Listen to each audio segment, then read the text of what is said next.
Everyone, it's me Anjali Varma and welcome to our today's lecture. तो आज के इस वाले लेक्चर में हम लोग कंप्लीट करने जा रहे हैं हमारा chapter amines. And trust me, this is not a very lengthy chapter, क्योंकि हम लोगों ने एल्डिहाइड्स, कीटोन्स, कार्बोक्सिलिक एसिड ये सब कुछ पढ़ लिया है एक ही चैप्टर में। इसीलिए वो वाला चैप्टर जो था वो थोड़ा सा लेंथी था, पर इसमें सिर्फ हमको एमीन्स ही पढ़ना है ना। तो ये वाला जो चैप्टर है बहुत लेंथी नहीं रहने वाला है, but this is a very important chapter. So this is your entire syllabus. सबसे पहले नोमेनक्लेचर देखेंगे, क्लासिफिकेशन देखेंगे, प्रिपरेशन मेथड्स देखेंगे, केमिकल रिएक्शंस देखेंगे, है ना। तो ये सब हमारा रहने वाला है। फिर हम डायएजोनियम सॉल्ट्स के बारे में भी पढ़ेंगे। ये भी एक बहुत बहुत इंपॉर्टेंट हमारा टॉपिक है। ठीक है, चलो फिर स्टार्ट करते हैं। सबसे पहले एमीन्स होते क्या हैं? देखो, एमीन्स से पहले हमें अमोनिया पता है, NH3, है ना। ये क्या होता है? अमोनिया सभी लोगों को पता है। अब यहाँ पे नाइट्रोजन के पास क्या है? 3 हाइड्रोजन्स है ना। अब अगर क्या हो कि ये हाइड्रोजन्स को रिप्लेस कर दे हमारा एल्काइल ग्रुप या फिर एरिल ग्रुप, है ना, दोनों में से कोई भी कर सकता है, तो उसको हमें क्या कह देते हैं? एमीन कह देते हैं। ठीक है, प्राइमरी किसको कहेंगे? जब सिर्फ एक ही हाइड्रोजन रिप्लेस हुआ है, यानी कि यहाँ पे सिर्फ C2H5 आ जाएगा, तो ये क्या बचेगा? NH2। ठीक है, फिर मान लो एक और हाइड्रोजन रिप्लेस कर दिया तो C2H5 2 हो जाएंगे मान लो। ठीक है, तो एक ही हाइड्रोजन इसके पास बचा। फिर अगर 3 रिप्लेस हो गए, तीनों के तीनों रिप्लेस हो गए, तो उस केस में हम इसको कुछ इस तरीके से लिख सकते हैं। ठीक है, आप सोचोगे विच मीन्स ये सिर्फ टर्शरी तक ही पहुंच सकता है, पर ऐसा नहीं है। यहाँ पे आपको पता है जो नाइट्रोजन है उसके पास एक लोन पेयर भी तो होता है। और लोन पेयर कैसे आया? जो नाइट्रोजन है, ठीक है, इसका इलेक्ट्रॉनिक कॉन्फ़िगरेशन 2,5 होता है। एक इसने यहाँ शेयरिंग में दे दिया, एक यहाँ, तो इसके पास विच मीन्स 2 और बचे हैं ना, वो लोन पेयर के फॉर्म में एग्जिस्ट करते हैं। ये इस लोन पेयर को किसी को डोनेट कर सकता है, इसीलिए पहली बात तो ये एक ल्यूइस बेस की तरह बिहेव करेगा। ठीक है, डोनेट कर सकता है लोन पेयर को। तो यहाँ पे हमारा क्वाटरनरी अमोनियम सॉल्ट भी बन जाता है, एक और ग्रुप विच मीन्स यहाँ पर आ सकता है। कुछ इस तरीके से हमारे क्वाटरनरी अमोनियम सॉल्ट्स भी बन सकते हैं। कैसे प्रिपरेशन होगी वो सब हम देखेंगे। एमीन्स है क्या? आई होप आपको समझ में आ गया होगा। ये क्लासिफिकेशन मैंने आपको प्रॉपर्ली बता दिया है, primary, secondary, tertiary and quaternary ammonium salts. ठीक है, तो देखो यहाँ पे ये क्या होगा? इसका नाम होगा मिथेनामीन। ठीक है, लास्ट में हम अमीन लगा देते हैं। ठीक है, देन इसका क्या हो जाएगा? इथेनामीन। ठीक है, इसको हम क्या कहते हैं? एनिलीन कहते हैं, क्योंकि इसमें एरिल ग्रुप आ गया, हमारा बेंजीन रिंग आ गई है। या फिर इसको हम सिंपली फिनाइल एमीन या फिर बेंजीनामीन भी कह सकते हैं। ठीक है, तो ये हमारे IUPAC नेम हो गए। जनरली इसको हम एनिलीन ही बुलाएंगे पूरे ही चैप्टर में। देन यहाँ पे आ जाओ, इसका नोमेनक्लेचर हम कैसे करेंगे? देखो यहाँ पे 2 जो हाइड्रोजन्स थे वो रिप्लेस कर दिए ना, तो यहाँ पे हम क्या करते हैं? यहाँ पे हम इसका नाम कैसे लिखते हैं? देखो, यहाँ पे भी एक C2H5 ग्रुप है और यहाँ पे भी एक C2H5 ग्रुप है। ठीक है, तो मेन चेन तो मैं एक ही को कंसिडर करती हूँ, विच मीन्स ये वाला जो ग्रुप है ब्रांचिंग में आ गया ना, तो इसका नाम हो जाएगा N इथाइल। और ये हमने कहा ये तो हमारी मेन चेन है, तो इसके लिए नाम क्या आ गया? इथेनामीन। ठीक है, सिमिलरली जब CH3 ग्रुप है तो नाम क्या हो जाएगा? N methyl methanamine. ठीक है, आई होप यार ये चीज आपको क्लियर होगी। यहाँ पे आ जाओ, इसका नाम क्या हो जाएगा? अब यहाँ पे क्या हुआ? तीनों ही रिप्लेस हो गए, विच मीन्स एक तो मैंने कहा मेन चेन में रहेगा, बाकी 2 ब्रांचिंग में आ जाएंगे। तो नाम क्या हो जाएगा? देखो, NN डाई, जैसे यहाँ पे देखें तो मिथाइल एंड मिथेनामीन। ठीक है, यहाँ पे क्या हो जाएगा? NN diethyl ethanamine. ठीक है, यहाँ पे हमने कहा यहाँ पे 4 ग्रुप आ गए, और ये बनेगा कैसे अभी हम देखेंगे। तो नाइट्रोजन ने अपना लोन पेयर डोनेट कर दिया ना, इसीलिए उस पे पॉजिटिव चार्ज आ गया, दूसरे पे नेगेटिव चार्ज आ गया, तो इसका नाम क्या हो जाएगा? Tetra methyl ammonium bromide. इसका क्या हो जाएगा? 4 है, सो टेट्रा इथाइल अमोनियम क्लोराइड। ठीक है, चलो अब नोमेनक्लेचर बेसिक सा देख लो। ये तो हमने देख लिया, मेथ एथ तो इथेनामीन हो गया, है ना। इसको क्या कहेंगे? N methyl methanamine. इसको क्या कहेंगे? देखो यहाँ पे ये भी ब्रांचिंग में आ रहा है, ये भी ब्रांचिंग में आ रहा है ना।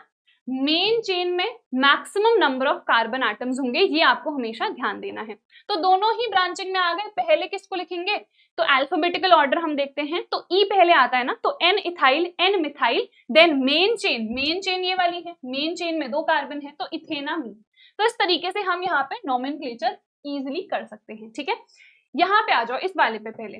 तो देखो ये भी ब्रांचिंग में है, ये भी ब्रांचिंग में है, और मेन चेन में मैंने कहा मैक्सिमम कार्बन होंगे, तो 3 वाली जो है इसको मैं मेन चेन लूंगी। तो इसका नाम क्या हो जाएगा, again N ethyl, N methyl, meth eth propanamine इसका नाम हो जाएगा। यहाँ पे देखो क्या हुआ, यहाँ पे ये जो कार्बन है ये बीच वाला है, यानी कि अगर मैं इसको देखूं, है ना, तो 5 कार्बन की चेन है, बट ये जो मेरा एमीन ग्रुप है ये थर्ड वाले कार्बन पे है, तो विच मींस हमें पोजीशन मेंशन करनी पड़ेगी ना, तो पोजीशन को मेंशन कर देंगे।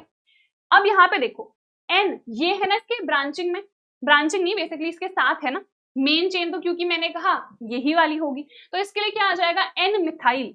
नाउ सिर्फ हम पेंटेनामीन नहीं लिखेंगे क्योंकि ये कौन सी पोजीशन पे है, हमने कहा थर्ड पे, तो इसका नाम हो जाएगा एन मिथाइल पेंटेन 3 एमीन। जिस भी पोजीशन पे ग्रुप है वो हमें मेंशन करना होता है, ठीक है। चलो क्लियर है, आगे बढ़ते हैं। ये तो हमने अभी देखा एनालिन है। यहाँ पे देखो अगेन मेन तो मेरा ये बेंजीन ही होगा, ये दोनों है इसके साथ, तो एन एन डाइमिथाइल एनालिन इसको हम कह देंगे, ठीक है। सेम चीज यहाँ पे भी है। फिर यहाँ पे देखें तो यहाँ पे एक ही है ना, तो एन मिथाइल एनालिन इसका नाम हो जाएगा।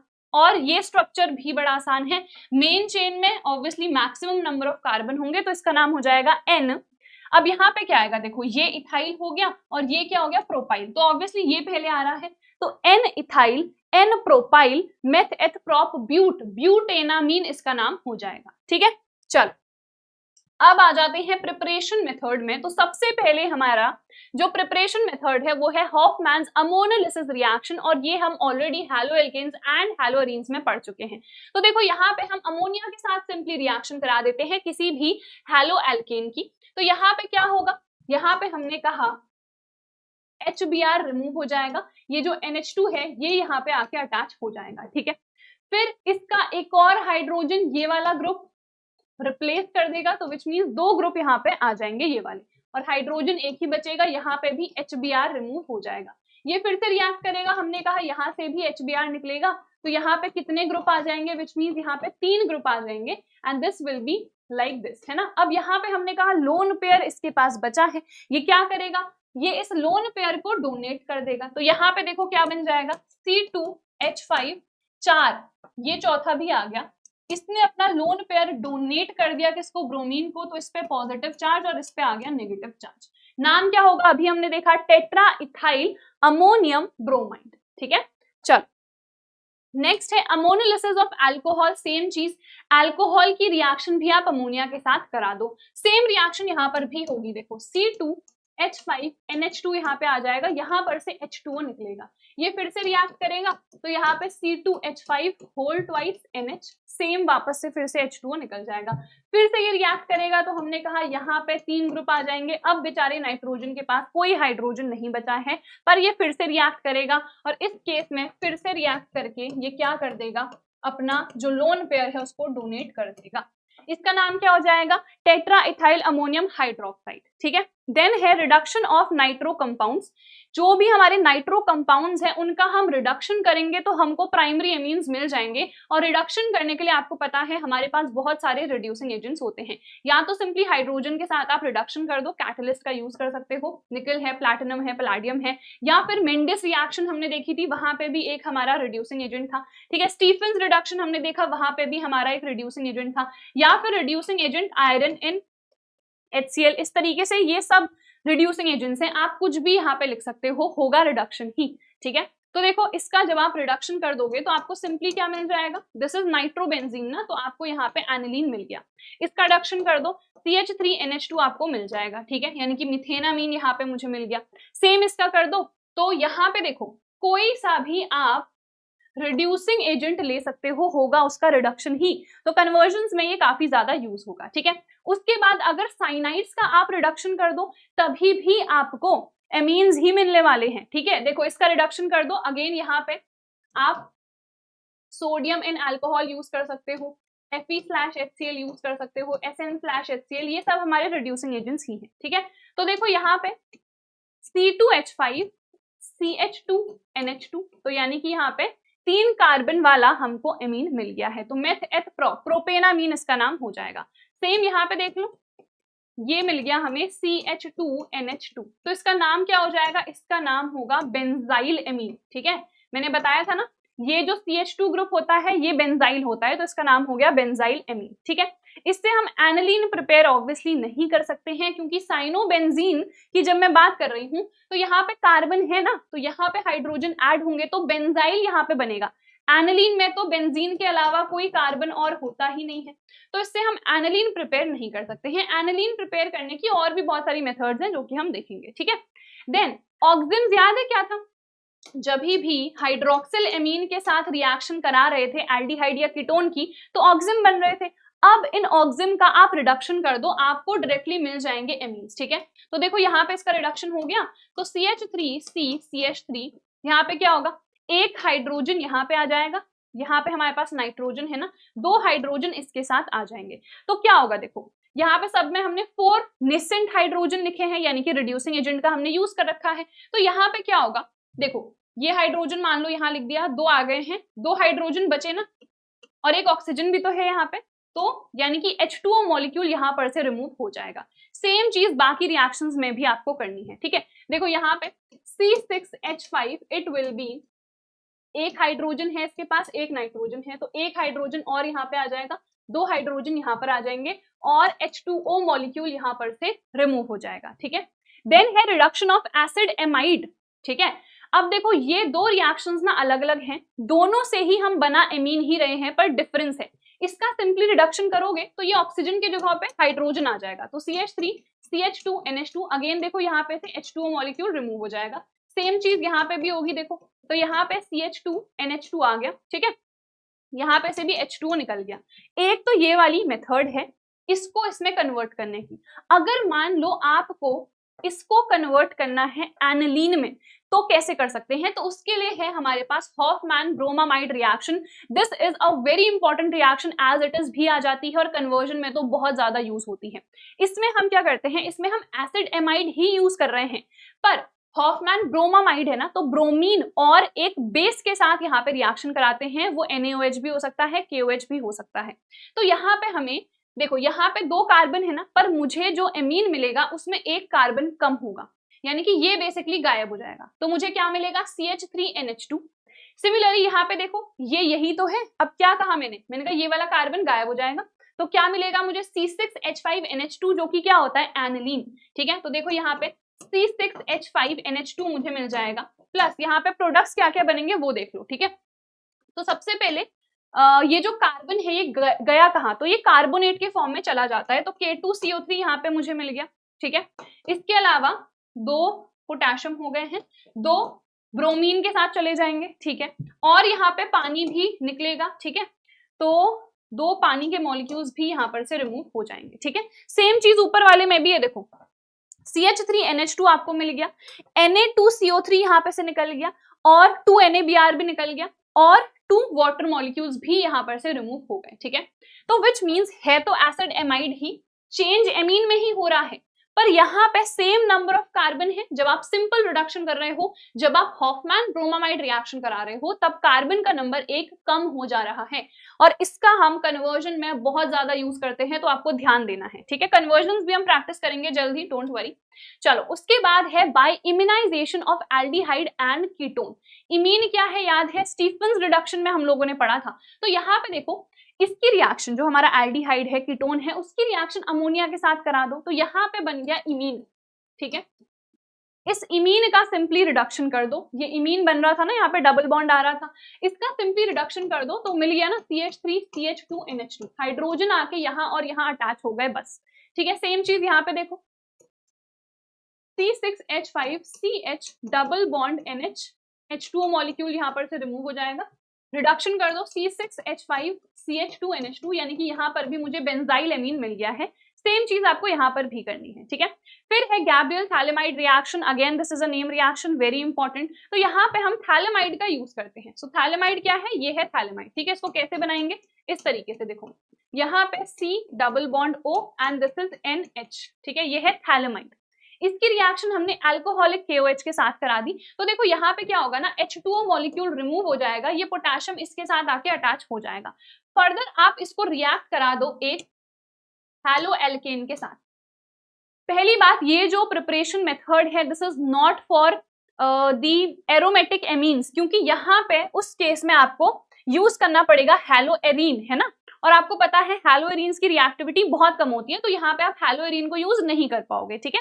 तो इसीलिए ये सिर्फ हमारे एलिफेटिक एमीन्स के लिए ही है प्रिपरेशन मेथड, जो हमारे एरोमेटिक एमीन्स है उनके लिए ये रिएक्शन नहीं है, ठीक है। तो देखो यहाँ पे क्या होगा, KI यहाँ पर से रिमूव हो जाएगा, ये इसके साथ जाके अटैच हो जाएगा, तो ये स्ट्रक्चर हमको यहाँ पे देखने को मिलेगा। इसका सिंपली कर दो एसिडिक हाइड्रोलिसिस, तो आपको एक तो थैलिक एसिड मिल जाएगा, दूसरा जो भी आपका एमीन है वो यहाँ पे मिल जाएगा, ठीक है। ये क्या है, दिस इज थैलिक एसिड, ठीक है। चलो नेक्स्ट है बेसिक नेचर ऑफ एमीन्स। मैंने अभी आपको क्या बताया था स्टार्टिंग में ही, मैंने कहा कि नाइट्रोजन के पास लोन पेयर है जो कि ये सिंपली डोनेट कर सकता है, तो विच मींस एक ल्यूइस बेस की तरह ये बिहेव करते हैं, ठीक है। तो बेसिक नेचर तो है, क्यों है, हमने कहा because of the lone pair on nitrogen. अगर ये जो इलेक्ट्रॉन डेंसिटी है नाइट्रोजन पे ये बढ़ेगी तो विच मींस उसका बेसिक नेचर भी बढ़ेगा, है ना। अगर वो घटेगी तो उसका बेसिक नेचर घटेगा, ठीक है। तो यहाँ पे सबसे पहले तो आपको पता है एक अच्छा बेस क्या होता है, जो कि पानी में यानी कि एक्वस सोल्यूशन में OH माइनस आयन को निकाले, जो कि ये निकालता है। देखो वाटर के साथ रिएक्शन हुई तो इसने बना दिया आयन। पहली बात, जैसे हमने एसिडिक नेचर में पढ़ा था ना कि ये आयन की स्टेबिलिटी मैटर करती है, this should be more stable then this, तभी जाके एसिडिक नेचर देखने को मिल रहा था, वहां पे H+ निकल रहा था, यहाँ पे OH माइनस निकल रहा है। सेम चीज है यहाँ पर भी, ठीक है, कि हमारे पास ये जो आयन बना है दिस शुड बी स्टेबल। तो यानी कि एक तो हमने कहा इलेक्ट्रॉन डेंसिटी को हम देखने वाले हैं नाइट्रोजन पे कितनी है, दूसरा फैक्टर हम देखने वाले हैं ये जो इधर पे आयन बन रहा है after the dissolution of that base, ये कितना ज्यादा स्टेबल है, ठीक है। तो ऑर्डर क्या रहता है, एलिफेटिक वाला सबसे ज्यादा क्या होता है, बेसिक, फिर अमोनिया, और अमोनिया से कम होता है एरोमेटिक। क्यों, बहुत सिंपल सा रीजन है, जब हम एलिफेटिक की बात कर रहे हैं तो हमने कहा एल्काइल ग्रुप जुड़े हैं और एल्काइल ग्रुप दिखाते हैं प्लस आई इफेक्ट, यानी कि इलेक्ट्रॉन डेंसिटी बढ़ा रहे हैं ना। देखो नाइट्रोजन के साथ जुड़ गया तो यहाँ पे इलेक्ट्रॉन डेंसिटी ऑलरेडी उसके पास है, पर ये दिखा रहे हैं प्लस आई इफेक्ट, तो इलेक्ट्रॉन डेंसिटी और यहाँ पे बढ़ा दी ना, इलेक्ट्रॉन डेंसिटी बढ़ा दी तो विच मींस इसका बेसिक नेचर बढ़ गया, ठीक है, जबकि यहाँ पे तो कोई बढ़ाने वाला है ही नहीं, ठीक है जी। आई होप ये चीज क्लियर है। फिर अगर हम बात करें एरोमेटिक वाले की, तो एरोमेटिक में क्या होता है, बेंजीन, और बेंजीन रिंग आपको पता है जो फिनाइल ग्रुप है बेसिकली वो दिखाता है माइनस आई इफेक्ट, यानी कि वो अपनी ओर को इलेक्ट्रॉन डेंसिटी बढ़ाने की कोशिश कर रहा है। तो नाइट्रोजन पे इलेक्ट्रॉन डेंसिटी घट गई ना, इसीलिए वो अमोनिया से लेस बेसिक है। तो ऑब्वियसली अगर अमोनिया से ही लेस बेसिक है तो हमने कहा एलिफेटिक वाले तो इससे ज्यादा है ना, तो एलिफेटिक वाले से एरोमेटिक वाले हमेशा कम बेसिक होते हैं, ठीक है। चलो फिर देखो, अब यहाँ पे ये वाला ज्यादा बेसिक क्यों होगा, क्योंकि यहाँ पे फिनाइल ग्रुप जो है माइनस आई इफेक्ट दिखा रहा है, यानी कि इलेक्ट्रॉन डेंसिटी घट रही है, पर यहाँ पे क्या हो रहा है, ये माइनस आई इफेक्ट दिखा रहा है तो ये एक और ग्रुप है जो प्लस आई इफेक्ट दिखा रहा है, यानी कि इलेक्ट्रॉन डेंसिटी कहीं ना कहीं नाइट्रोजन पे ओवरऑल बढ़ाने की कोशिश ये कर रहा है, तो ऑब्वियसली इससे तो ज्यादा बेसिक यही होगा, ठीक है। तो जो बेसिसिटी है, जो बेसिक नेचर है, हमने कहा मेजरली इन दोनों बातों पे डिपेंड कर रहा है, एक तो नाइट्रोजन पे इलेक्ट्रॉन डेंसिटी कितनी है, दूसरा जो मेरा ये आयन बन रहा है ना ये कितना ज्यादा स्टेबल है। तो अगर आपसे पूछा जाए प्राइमरी, सेकेंडरी और टर्शरी मिथाइल एमीन या इथाइल एमीन, इनमें से सबसे ज्यादा बेसिक कौन है, तो आप ये नहीं कहोगे डायरेक्टली कि सिर्फ प्लस आई इफेक्ट के बेसिस पे आपने बता दिया कि हमने कहा अगर मेरे पास 3 ग्रुप्स हो गए, हमने कहा ना ये प्लस आई इफेक्ट दिखा रहा है, तो अगर हमने कहा यहाँ पे 3 ग्रुप्स हो गए तो वो उतना ज्यादा प्लस आई इफेक्ट दिखाएंगे तो ये सबसे ज्यादा बेसिक होगा, ऐसा नहीं होता है। आपको सिर्फ एक फैक्टर नहीं देखना होता है, आपको बाकी फैक्टर्स भी देखने हैं। वो बाकी फैक्टर्स क्या है, प्लस आई इफेक्ट तो समझ में आ गया है। सेकंड है स्टेरिक इफेक्ट। स्टेरिक हिंड्रेंस सभी को पता है ना, जितना ज्यादा झुंड होगा, जितने ज्यादा एल्काइल ग्रुप होंगे उतनी ज्यादा स्टेरिक हिंड्रेंस मिलेगी, तो नाइट्रोजन के पास जो लोन पेयर है वो उतने आसानी से डोनेट नहीं हो पाएगा ना। तो इसके अकॉर्डिंग प्राइमरी वाला सबसे ज्यादा बेसिक होना चाहिए, क्योंकि प्राइमरी में सबसे कम स्टेरिक हिंड्रेंस है, जो नाइट्रोजन के पास ये लोन पेयर है ये इसको आसानी से डोनेट कर सकता है। जो हमारे इथाइल ग्रुप है, मिथाइल ग्रुप है, कोई भी एल्काइल ग्रुप है वो क्या है, बल्कि है ना एज कम्पेयर टू हाइड्रोजन, तो वो उतनी ज्यादा स्टेरिक हिंड्रेंस देखता है, ठीक है। उसके बाद है सॉल्वेशन इफेक्ट।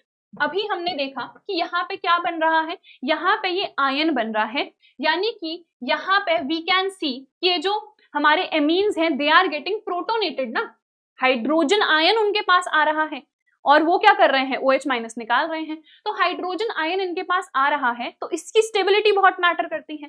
तो यहाँ पे जो पानी है वो इसको स्टेबलाइज कैसे करता है, बाय हाइड्रोजन बॉन्डिंग। यानी कि अगर नाइट्रोजन के पास हाइड्रोजन होंगे तभी तो हाइड्रोजन बॉन्डिंग होगी ना। पर आप बात करो टर्जरी की, जब हम टर्जरी की बात करते हैं तो हमने कहा कि यहाँ पे तो सारे के सारे एमीन ग्रुप आ गए, तो यहाँ पे हाइड्रोजन है कहाँ, तो यहाँ पे हाइड्रोजन बॉन्डिंग लीस्ट होगी, यानी कि इस केस में जो हमारा कैटायन बन रहा है वो लीस्ट स्टेबल होगा। तो विच मीन्स जब हम देख रहे हैं on the basis of solvation effect, या फिर आप इसको कह दो stability of that ion, of that cation, ठीक है, तो सबसे ज्यादा स्टेबल कौन सा होगा, प्राइमरी वाला। तो अब तीनों इफेक्ट को कंबाइन कर दो, तीनों इफेक्ट को कंबाइन करा तो पाया गया कि जो सेकेंडरी वाला है वो सबसे ज्यादा बेसिक होता है, फिर प्राइमरी और फिर टर्शरी। ये क्वेश्चन एज इट इज आ भी जाता है कि रीजन बताओ, तो सिर्फ प्लस आई नहीं बताओगे, तीनों रीजन एक्सप्लेन करके आओगे प्रॉपर्ली। इथाइल के केस में प्लस आई इफेक्ट थोड़ा सा डोमिनेंट हो जाता है, क्योंकि वहां पे जैसे मैं इथाइल ग्रुप की बात करूं, कार्बन 2 है ना, तो ये ग्रेटर प्लस आई इफेक्ट दिखाता है, इसीलिए यहाँ पे जैसे ऑर्डर है ना सेकेंडरी, प्राइमरी, टर्शरी, अब टर्शरी वाले में 3 ग्रुप हो गए जो ज्यादा प्लस आई इफेक्ट दिखा रहे हैं, तो प्लस आई इफेक्ट डोमिनेंट हो गया, इसीलिए टर्शरी वाला प्राइमरी से ज्यादा बेसिक हो जाता है in the case of ethyl. I hope ये बात आपको समझ में आ गई होगी, ठीक है। चल, इफेक्ट ऑफ सब्स्टिट्यूएंट्स आप लोगों ने देख ही लिया है, जो भी प्लस आई इफेक्ट दिखा रहा है वो इलेक्ट्रॉन डेंसिटी बढ़ा रहा है, विच मीन्स बेसिक नेचर बढ़ रहा है, जबकि जो माइनस आई इफेक्ट दिखाएगा, जैसे कि अभी फिनाइल वाला भी हमने देखा था, है ना, या फिर क्लोरीन है, NO2 है, ये सब क्या दिखा रहे हैं, minus I effect, electron density घटाएंगे नाइट्रोजन पे। अगर ये इलेक्ट्रॉन डेंसिटी घटाएंगे तो विच मीन्स बेसिक नेचर घट जाएगा, ठीक है। चलो, फिजिकल प्रॉपर्टीज बेसिक्स ही हैं। सबसे पहले जो भी लोअर मेंबर्स होते हैं वो हमेशा गैसेस होते हैं, हायर वाले लिक्विड्स होते हैं, जो एरोमेटिक एमीन्स हैं वो या तो लिक्विड्स या फिर सॉलिड्स होते हैं, ठीक है। और जो मिथाइल एमीन है एंड जो इथाइल एमीन है उनकी जो स्मेल है वो फिश लाइक होती है, और जो हायर मेंबर्स हैं उनकी अमोनिकल स्मेल होती है, और ये भी डिक्रीज करती है जैसे जैसे हमारा साइज बढ़ता जाता है, ठीक है। कलर तो मोस्टली कलरलेस होते हैं, और कलर्ड जब भी आपको देखने को मिल रहा है कोई compound, mostly it is because of the oxidation, ठीक है। चलो, उसके बाद बॉइलिंग पॉइंट, तो बॉइलिंग पॉइंट ज्यादा होता है क्योंकि यहाँ पे हमने देखा कि इसके साथ हाइड्रोजन है, हाइड्रोजन बॉन्डिंग की वजह से यहाँ पे बॉइलिंग पॉइंट ज्यादा होता है। आपको पता है हाइड्रोजन बॉन्डिंग कब कब होती है, जब हाइड्रोजन फ्लोरीन, ऑक्सीजन या फिर नाइट्रोजन के साथ बॉन्डेड है, ठीक है। But it is less than alcohols and the acid, क्योंकि वहां पे क्या है, ऑक्सीजन के साथ बॉन्डिंग हो रही है ना, तो ऑक्सीजन के साथ ग्रेटर हाइड्रोजन बॉन्डिंग होती है, फ्लोरीन के साथ सबसे ज्यादा होती है, तो इसीलिए इसका बॉइलिंग पॉइंट कम है। ऑर्डर क्या होगा बॉइलिंग पॉइंट का, प्राइमरी, सेकेंडरी एंड टर्शरी, क्योंकि प्राइमरी में सबसे ज्यादा हाइड्रोजन मौजूद है ना। टर्शरी की बात कर रहे हैं अगर, तो टर्शरी में तो ये हाइड्रोजन रिप्लेस कर दिए आर ग्रुप ने, है ना, तो यहाँ पे हाइड्रोजन ही नहीं बचा, तो हाइड्रोजन बॉन्डिंग कैसे होगी, अगर हाइड्रोजन बॉन्डिंग नहीं होगी तो विच मींस बॉइलिंग पॉइंट कम होगा। Same goes for the solubility, solubility क्यों हो रही है, हाइड्रोजन बॉन्डिंग की वजह से। अब हमने क्या कहा कि यहाँ पे टर्शरी के केस में तो सारे अल्काइल ग्रुप आ गए, तो हाइड्रोजन बॉन्डिंग होगी नहीं, अगर हाइड्रोजन बॉन्डिंग नहीं होगी तो सॉल्युबिलिटी भी कम हो जाएगी, बॉइलिंग पॉइंट भी कम हो जाएगा, ठीक है। चलो, उसके बाद नेक्स्ट है केमिकल प्रॉपर्टीज। तो केमिकल प्रॉपर्टीज की जब हम बात करें तो हमने कहा ये क्या है, बेसिक है ना, तो यानी कि एसिड के साथ रिएक्ट करेंगे सॉल्ट बनाएंगे, वही होता है। देखो यहाँ पे ये है मेरा बेस, ये है मेरा एसिड, रिएक्ट करा, यहाँ पे बना दिया सॉल्ट, सेम चीज यहाँ पर भी हुई है, तो यहाँ पे सॉल्ट्स बन गए हैं, ठीक है। इसका नाम क्या हो जाएगा, जैसे इसका नाम है फिनाइल अमोनियम क्लोराइड, ठीक है, इसका नाम क्या हो जाएगा, this will be ethyl ammonium chloride, ठीक है। चलिए, देन नेक्स्ट रिएक्शन है एल्काइलेशन ऑफ एरोमेटिक एमीन्स। तो एल्काइलेशन हो रहा है यानी कि एल्काइल ग्रुप आके यहाँ पे अटैच होगा, तो HBr यहाँ पर से रिमूव हो जाएगा, ठीक है, और यहाँ पे इसके साथ आके C2H5 ग्रुप अटैच हो गया, ठीक है। फिर से जब इसकी रिएक्शन होगी तो आपको पता चलेगा कि एक और जो हाइड्रोजन है त्याग दिया गया है, तो यहाँ पे विच मीन्स 2 हमारे पास इथाइल ग्रुप आ गए, ठीक है। फिर से रिएक्ट करेगा ना, क्योंकि इसके पास तो लोन पेयर अभी भी है, तो यहाँ पे क्या बन जाएगा, यहाँ पे it will B N plus C2H5 कितने हैं, 3 है, एंड Br माइनस। इसका नाम क्या हो जाएगा, देखो 3 ग्रुप्स है ना इथाइल वाले, so try ethyl anilinium bromide, ठीक है। अगर Cl माइनस होता तो एनिलीनियम क्लोराइड हो जाता, ठीक है। चलिए, next reaction acylation of amines, ठीक है। अब यहाँ पे आपको पता है एसाइलेशन का मतलब क्या होता है कि एसिड हेलाइड या फिर एसिड एनहाइड्राइड के साथ रिएक्शन हो रही है। तो यहाँ पे जैसे हमने क्या ले लिया है, यहाँ पे वी हैव टेकन एथनोइल क्लोराइड, ठीक है, या फिर एसिटिक क्लोराइड भी इसको कह देते हैं। तो यहाँ पे से देखो क्या होता है, दिस इज व्हाट C2H5NH2 ना, मैंने इसको कैसे लिख दिया NHH के फॉर्म में, क्यों, क्योंकि यहाँ पे HCl निकलता है। जब आप रिएक्शन कराओगे किसी एनहाइड्राइड के साथ तो आपको पता है CH3COOH निकलता है। यहाँ पे देखो हमने इसकी रिएक्शन इसके साथ करा दी, सेम उसी तरीके से मैंने लिखा है, तो यहाँ पे CH3COOH पूरा निकल जाता है। तो यहाँ पे क्या बचा, CH3CO देन NHC2H5, ठीक है। तो इस टाइप के आपके स्ट्रक्चर्स यहाँ पे फॉर्म हो जाते हैं। तो इसका नाम क्या हो जाएगा, it will be N ethyl, ये क्या है, मेथ है ना, तो इथेनामाइड भी इसको कह देते हैं, या फिर इसको हम एसीटामाइड भी कह देते हैं, ठीक है। सेम चीज देखो इधर पे भी होगी।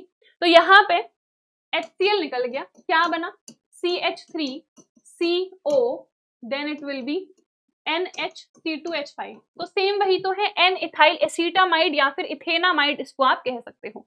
यहाँ पे भी वही चीज है, देखो HCl यहाँ पे से रिमूव हो जाएगा। अब ये रिएक्शन जो है फर्दर टर्शरी के साथ होगी नहीं ना, क्योंकि टर्शरी के पास तो कोई हाइड्रोजन है ही नहीं जो क्लोरीन के साथ निकले, तो यहीं पे तक ये रिएक्शन होगी। यहाँ पे बनेगा CH3CON C2H5 ट्वाइस, ठीक है। तो दो ग्रुप्स है ना, तो NN डाई इथाइल और ये हो गया हमारा एसीटामाइड वाला स्ट्रक्चर, ठीक है। चलिए अब सेम चीज यहाँ पे कर दो, CH3COOH यहाँ पे से निकाल दो एंड ये आपका स्ट्रक्चर बन जाएगा, ठीक है। नेक्स्ट है शॉर्टन बॉर्मन रिएक्शन, सेम रिएक्शन है, बस यहाँ पे हम बेंजोइल क्लोराइड का यूज करते हैं। तो देखो ये क्या है, मेरा एनिलीन है, तो यहाँ पे HCl रिमूव हो जाएगा, तो बन गया हमारा स्ट्रक्चर। उसको भी मैं इस तरीके से बना सकती हूँ ना, so this is C double bond O and this is NH and further यहाँ पे भी बेंजीन आ गया, ठीक है। ये क्या होगा हमारे पास, so this is N, ये क्या है, फिनाइल ग्रुप है, so N फिनाइल, और ये अभी हमने देखा ये एमाइड वाला स्ट्रक्चर होता है ना, तो इसका नाम क्या हो जाएगा, बेंजामाइड, ठीक है, समझ में आ गया। चलो नेक्स्ट है रिएक्शन विद एल्डिहाइड। अब अगर एल्डिहाइड और हमारा जो एमीन है वो आपस में रिएक्ट करते हैं तो बनते हैं शिफ्स बेस, ये मैंने आपको एल्डिहाइड में भी पढ़ाया हुआ था, ठीक है। तो देखो यहाँ पे क्या होगा, this H2O will get removed और ये स्ट्रक्चर यहाँ पे आपको देखने को मिल जाएगा। सेम चीज यहाँ पे कर दो, ये H2O निकल जाता है, ये स्ट्रक्चर हमें देखने को मिलता है, और ये ही क्या है हमारे, इन्हीं को हम क्या कहते हैं, शिफ्स बेस कहते हैं, ठीक है। चलो नेक्स्ट है carbyl amine reaction, very very important reaction. तो यहाँ पे ये जो रिएक्शन है ये बेसिकली एक टेस्ट है, और ये टेस्ट सिर्फ और सिर्फ प्राइमरी एमीन्स के लिए ही है, सेकेंडरी या टर्शरी के लिए नहीं है। उनके लिए कौन सा टेस्ट है अभी हम देखेंगे, ठीक है। तो यहाँ पे बेसिकली हमारे जो प्राइमरी एमीन्स हैं, जब उनकी रिएक्शन हम करा देते हैं क्लोरोफॉर्म के साथ in the presence of a base, तो यहाँ पे बनते हैं आइसोसाइनाइड्स, और ये जो आइसोसाइनाइड्स बनते हैं ना, इनकी पंजेंट स्मेल होती है। तो हमें पता चल जाता है कि आपने यहाँ पे जो भी एमीन यूज कर रखा है that is a primary amine, ठीक है। तो ये टेस्ट है प्राइमरी एमीन्स के लिए। तो यहाँ पे बन जाएगा C2H5NC 3KCl and 3H2, ठीक है। तो यहाँ पे बन गया हमारा this is what, this is ethyl isocyanide, ठीक है। उसके बाद देखो नेक्स्ट, अब ये है हमारा एनिलीन, तो इसकी रिएक्शन यहाँ पे हो गई। तो यहाँ पे सेम फिनाइल आइसोसाइनाइड बन गया 3KCl and 3H2O, ठीक है। तो बेसिकली यहाँ पे क्या बन रहे हैं, ये आइसोसाइनाइड्स बन रहे हैं, और ये आइसोसाइनाइड्स की पंजेंट स्मेल होती है, ठीक है। चलिए नेक्स्ट हिंसबर्ग टेस्ट। तो ये जो हमारा हिंसबर्ग टेस्ट है ये तीनों के लिए है, प्राइमरी सेकेंडरी और टर्शरी, तीनों को डिस्टिंग्विश करने के लिए ये वाले टेस्ट का हम लोग यूज करते हैं, ठीक है। इसमें हम यूज करते हैं हिंसबर्ग रिएजेंट, जो कि क्या है, that is benzene sulphonyl chloride, और वो क्या होता है, ये वाला structure, this is benzene sulphonyl chloride, ठीक है। अब देखो बहुत ही शॉर्ट में मैंने लिखा है, ये रिएक्शंस आपको एज इट इज ध्यान देनी है, ठीक है। सबसे पहले आपने ले लिया है प्राइमरी वाला, प्राइमरी में एक ही हाइड्रोजन रिप्लेस होगा R ग्रुप के साथ, तो एक ही हुआ है। तो जब हम प्राइमरी अमीन की बात करते हैं ना, तो जब इनकी रिएक्शन होती है तो देखो ये HCl यहाँ पे से निकल जाएगा। ये जो कंपाउंड बना है इसका नाम क्या है, एन एल्काइल बेंजीन सल्फोनामाइड, और ये एक PPT के फॉर्म में हमें मिलता है, ठीक है। विच मीन्स जैसे ही आपने हिंसबर्ग रिएजेंट की रिएक्शन करा दी जो भी एमीन है उसके साथ, तो PPT आपको देखने को मिल गया, ठीक है। फिर उसके बाद हम KOH में इसको डिसॉल्व कराते हैं। तो सिर्फ ये टेस्ट यहीं पे तक नहीं है कि आपने बस हिंसबर्ग रिएजेंट के साथ रिएक्शन कराई, नहीं, फर्दर आप KOH में इसको डिसॉल्व कराने की कोशिश करते हो। अगर ये डिसॉल्व हो गया विच मीन्स ये PPT अब आपको नहीं देखने को मिल रहा है, ठीक है, PPT डिसॉल्व हो चुका है, तो आपको यहाँ पे एक पोटेशियम सॉल्ट देखने को मिलेगा एंड आप समझ जाओगे कि ये हमारा प्राइमरी एमीन होगा। इसकी रिएक्शन ना, ये आपको जो सॉल्यूबल सॉल्ट है वो तो देखने को मिल गया है, फिर से इसकी रिएक्शन HCl के साथ करा दो और वो पीपीटी आपको वापस मिल जाएगा, क्योंकि यहाँ पे ये स्ट्रक्चर आपको वापस से मिल जाएगा, यही वाला जो अभी यहाँ पे बना था। अगर आपको पीपीटी फिर से देखने को मिल गया तो आप समझ जाओ कि ये प्राइमरी एमीन था, ठीक है। क्योंकि जब हम सेकेंडरी की बात करेंगे ना, तो देखो सेकेंडरी में क्या हुआ, 2 हाइड्रोजन रिप्लेस हो गए हैं, हाइड्रोजन अभी भी इसके पास है तो HCl अभी भी निकलेगा, ठीक है। तो ये स्ट्रक्चर यहाँ पे बनेगा, विच मीन्स पीपीटी तो अभी भी बन रहा है, ठीक है। पीपीटी हमें अभी भी देखने को मिला, पर अब आप इसको KOH में डिसॉल्व कर दो, ये KOH में डिसॉल्व नहीं होगा, ठीक है। पीपीटी विच मीन्स आपको एज इट इज देखने को मिलेगा, ये डिसॉल्व नहीं होगा KOH में। फर्दर आप अगर HCl के साथ भी इसकी रिएक्शन करा दोगे ना, तभी भी कोई चेंज नहीं होगा, पीपीटी एज इट इज रहेगा। तो विच मीन्स ऐसी कंडीशन है तो वो कौन सा है हमारा सेकेंडरी। प्राइमरी में क्या हो रहा था, ये रिएक्शन हुई, पीपीटी बना, KOH के साथ रिएक्शन कराई तो सॉल्युबल हो गया, फिर से HCl के साथ रिएक्शन कराई तो पीपीटी रीअपीयर हुआ, पर यहाँ पे पीपीटी डिसॉल्व ही नहीं हुआ, ठीक है। फिर आ जाते हैं हम हमारे टर्शरी में।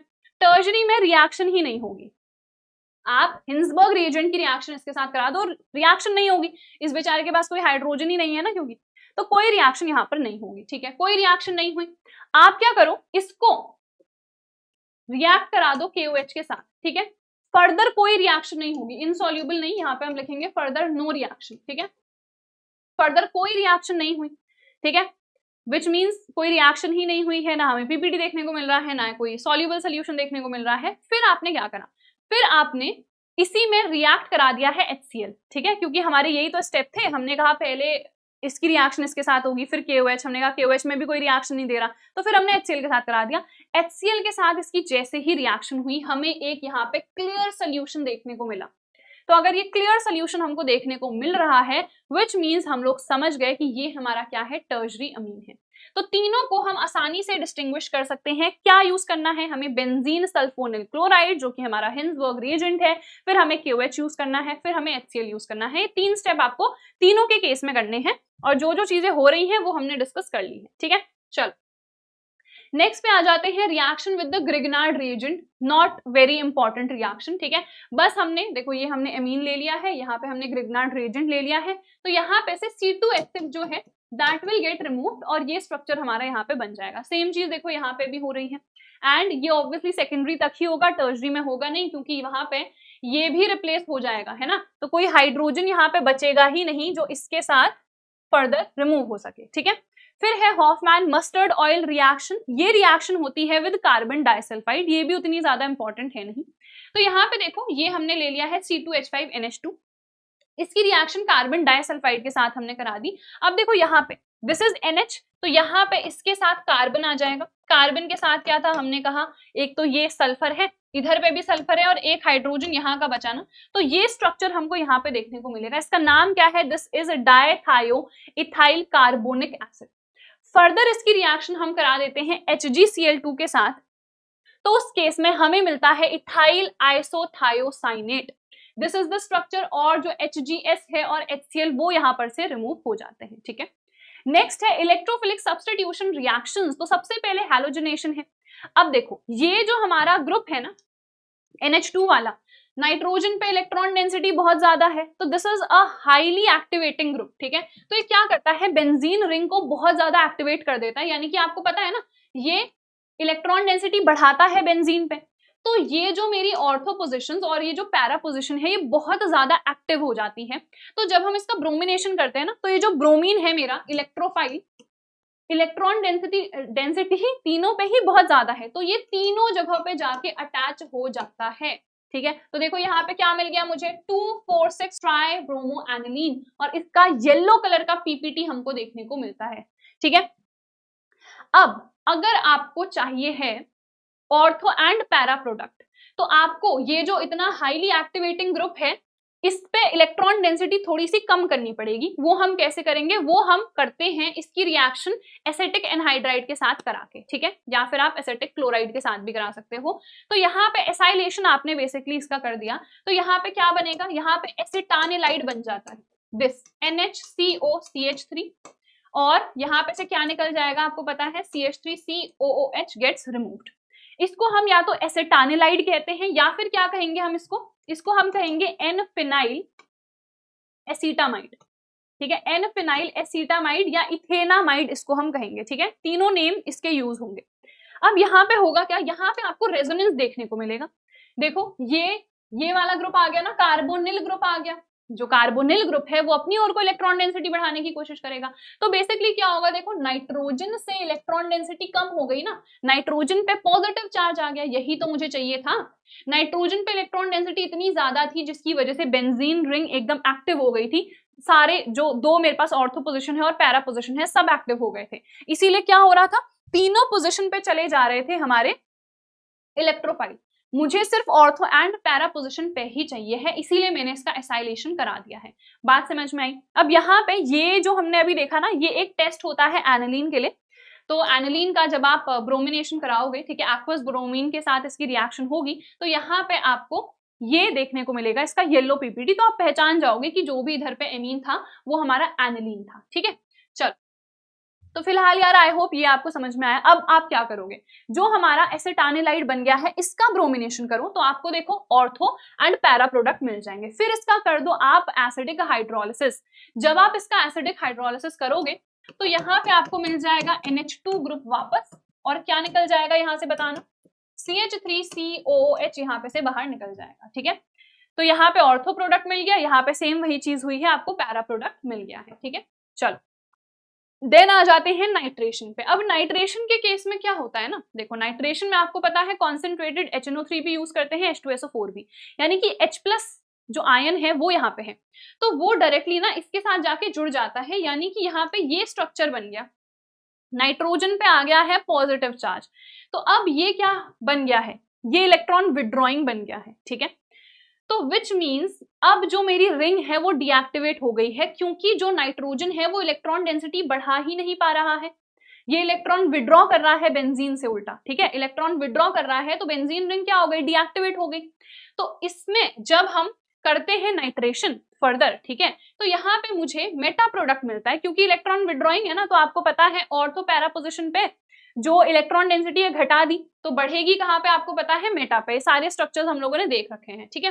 तो यहाँ पे हमें मेटा प्रोडक्ट मिल जाता है। सो ये मेटा प्रोडक्ट हमको यहाँ पे नहीं चाहिए है, हमें तो ऑर्थो एंड पैरा प्रोडक्ट चाहिए है। तो हम क्या करेंगे, वही सेम चीज एसिटानिलाइड का हम यहाँ पे यूज करते हैं, ठीक है। तो एसिटानिलाइड का फर्दर आप कर दो यहाँ पे नाइट्रेशन, ठीक है, कॉन्सेंट्रेटेड H2SO4, तो आपको पता है यहाँ पे आपको मिल जाएगा आपका ऑर्थो एंड पैरा प्रोडक्ट, ठीक है। तो ये आ गया मेरा ऑर्थो पोजीशन पे NO2। इसका क्या कर दोगे फिर एसिडिक हाइड्रोलिसिस, तो आपको ऑब्वियसली यहाँ पे ऑर्थो प्रोडक्ट मिल जाएगा, ठीक है, इट विल बी NH2 और यहाँ पे आ गया NO2 और यहाँ पे से निकल के आ जाएगा CH3COOH। सेम चीज पैरा प्रोडक्ट के लिए भी आपको करनी है, ठीक है। अब आ जाते हैं सल्फोनेशन में। तो सल्फोनेशन में तो सिंपली कॉन्सेंट्रेटेड सल्फ्यूरिक एसिड के साथ ही रिएक्शन कराते हैं, तो यहाँ पे हमें ये आयन देखने को मिलता है। ये थोड़ा सा भी अगर हीट होता है तो H2 यहाँ से निकलता है, ये जो ग्रुप है ये पैरा पोजीशन पे चला जाता है, ठीक है। तो यहाँ पे हमें सल्फेनिलिक एसिड देखने को मिलता है, ठीक है, ये हमने देखा भी हुआ है। अब ये जो सल्फेनिलिक एसिड है ये एक ज्विटर आयन, एक डायपोलर आयन के फॉर्म में एग्जिस्ट करता है। कैसे, ये H+ ऊपर चले जाता है, तो देखो NH3+ हो गया, यहाँ पे SO3-, विच मीन्स यहाँ पे पॉजिटिव नेगेटिव दोनों ही चार्ज है ना, तो इसको हम इसीलिए कह रहे हैं एक डायपोलर आयन, ठीक है, this is a zwitter ion, ठीक है। चलो अब उसके बाद नेक्स्ट ऑब्वियसली ये फ्रीडल क्राफ्ट एल्काइलेशन या एसाइलेशन नहीं दिखाएंगे, क्यों, क्योंकि जो AlCl3 का हम यूज करते हैं एल्काइलेशन एसाइलेशन में, ये एक ल्यूइस एसिड होता है। तो ये कहाँ अटैच होगा, ये वहां अटैच हो जाता है जहां पे इलेक्ट्रॉन डेंसिटी ज्यादा है, यानी कि ल्यूइस बेस के साथ। तो यहाँ पे हमने देखा इसके पास इलेक्ट्रॉन डेंसिटी बहुत ज्यादा है, तो ये जाके कहाँ अटैच हो जाता है, देखो इसके साथ, ठीक है, जिसकी वजह से जो हमारा प्लस आर इफेक्ट है किसका, ये वाले ग्रुप का, वो खत्म हो गया, यानी कि ये इलेक्ट्रॉन डेंसिटी बढ़ा ही नहीं पा रहा है हमारे ऑर्थो एंड पैरा पोजीशन पे। जो बेंजीन रिंग है वो डीएक्टिवेट हो गई ना, क्योंकि जब ये इस फॉर्म में था तो हमने कहा ये इलेक्ट्रॉन डेंसिटी बढ़ा रहा है हमारे ऑर्थो एंड पैरा पोजीशन पे, पर अब क्या हुआ, जो AlCl3 हमारे पास है वो जाके इसके साथ अटैच हो गया, जिसकी वजह से अब इसका जो एक्चुअल नेचर था, जिसकी वजह से प्लस आर इफेक्ट दिखा रहा था, वो इसका खत्म हो गया। तो बेंजीन रिंग पे इलेक्ट्रॉन डेंसिटी ये नहीं बढ़ा पा रहा है, यानी कि जो हमारी बेंजीन रिंग है वो डीएक्टिवेट हो गई है, तो हमको यहाँ पे एल्काइलेशन और एसाइलेशन देखने को नहीं मिलेगा। ठीक है, सारे रीजन बेस्ड क्वेश्चंस पूछे जाते हैं। ठीक है जी, चलिए नेक्स्ट पे आ जाते हैं, reaction with the nitrous acid. अगर हम नाइट्रस एसिड के साथ रिएक्शन कराते हैं तो आपको पता है यहाँ पे क्या बनता है, यहाँ पे फॉर्म हो जाता है benzene diazonium chloride. This is the diazotisation reaction, यानी कि प्रिपरेशन रिएक्शन है बेंजीन डाइजोनियम सॉल्ट की। और बेंजीन डाइजोनियम सॉल्ट में मोस्टली हम लोग बेंजीन डाइजोनियम क्लोराइड ही यहाँ पर पढ़ते हैं। ठीक है, तो देखो यहाँ पे हम सबसे पहले क्या करते हैं, HONO यानी कि HNO2 नाइट्रस एसिड को प्रिपेयर करते हैं, जिसके लिए हम आइस कोल्ड मिक्सचर लेते हैं। 0 to 5 डिग्री सेल्सियस टेम्परेचर ही होना चाहिए, क्योंकि टेम्परेचर अगर बढ़ता है ना तो ये जो मेरा बेंजीन डाइजोनियम क्लोराइड है ना, ये चेंज हो जाता है फिनॉल में। देखो ये वाली रिएक्शन यहाँ पे हो जाती है अगर टेम्परेचर थोड़ा सा भी बढ़ गया 5 डिग्री से। ठीक है, तो आइस कोल्ड मिक्सचर हमको लेना है। तो सबसे पहले हमने क्या किया, देखो यहाँ पे सबसे पहले हम लोगों ने यहाँ पे प्रिपेयर कर दिया है HNO2। कैसे करते हैं, NaNO2 और HCl की रिएक्शन करा देते हैं तो HNO2 यहाँ पे बन जाता है। ठीक है, अब ये जो HCl है ये एनिलीन के साथ रिएक्ट करता है, बना देता है एनिलीन हाइड्रोक्लोराइड। ठीक है, एनिलीनियम क्लोराइड भी इसको कह देते हैं। तो यहाँ पे एनिलीनियम क्लोराइड बेसिकली बन गया। ठीक है, फिर उसके बाद क्या हुआ, इसने रिएक्ट किया किसके साथ, इस HONO के साथ। तो यहाँ पे हमको बेंजीन डाइजोनियम क्लोराइड देखने को मिल गया। ठीक है, और टेम्परेचर कंडीशन अगेन बहुत इंपॉर्टेंट है, 0 to 5 डिग्री सेल्सियस पूछा जाता है। टेम्परेचर ज्यादा क्यों नहीं हो सकता, क्योंकि टेम्परेचर ज्यादा होगा तो ये जो बेंजीन डाइजोनियम क्लोराइड बना है फिनॉल में चेंज हो जाएगा। ठीक है, तो आप इसको कन्वर्जन में यूज कर सकते हो। टेम्परेचर 5 से ज्यादा कर दिया आपने तो ये डायरेक्टली हमारा फिनॉल में चेंज हो गया। ठीक है, या फिर उसका हाइड्रोलिसिस करा दो तभी भी आपको यहाँ पे फिनॉल मिल जाएगा। ठीक है, चलिए कुछ फिजिकल प्रॉपर्टीज यहाँ पे देख लेते हैं। सबसे पहले मोस्टली सॉलिड्स होते हैं, या तो ये कलरलेस होते हैं या फिर ये पेल येलो कलर के होंगे, and that too because of the oxidation. ठीक है, एंड ये सॉल्युबल होते हैं पानी में। ठीक है, और नॉन पोलर सॉल्वेंट में ये इनसॉल्युबल होते हैं, क्योंकि इनका नेचर क्या है, पोलर है।